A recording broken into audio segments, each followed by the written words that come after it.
Well, we're staying with medical matters now because a campaigner from Coventry, whose father died due to contaminated blood scandal, says compensation for survivors, now confirmed by the government, is a big step forwards for some, but for most, it's another day of upset. Well, our health correspondent Nancy Cole is with us in the studio. Nancy, campaigners have fought for decades since the deaths of their relatives. What more do we know about this compensation scheme? Well, this is really the first time that campaigners have actually been told that they would be paid some money due to this infected blood scandal. Now, around 4,000 people are going to be paid £100,000. It'll be given to the victims, those that their health has been affected, and the spouses of them.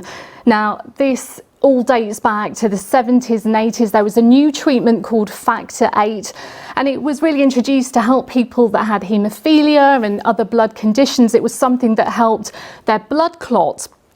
There was such high demand here in the UK that we ended up going to the US, but over in the US, they were sourcing some of the blood from people who were in prison and were drug users. Now, it's thought that around 5,000 people have been affected with HIV and hepatitis. Now, an inquiry was launched in 2019. A recent independent report said that all families should be compensated. The government has said everyone needs to act now.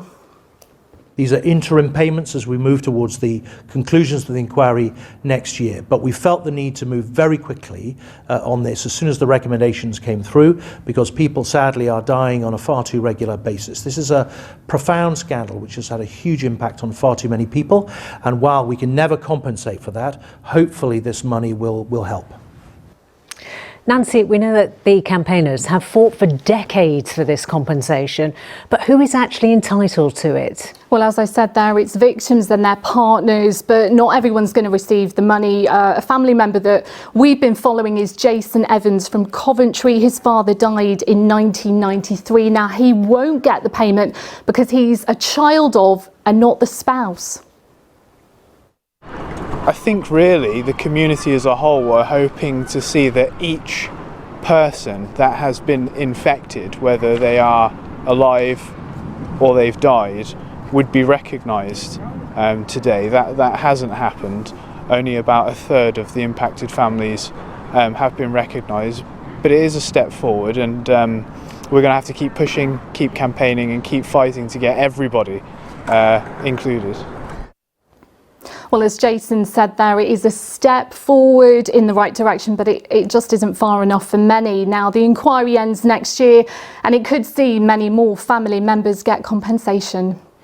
Nancy, for now, thank you very much.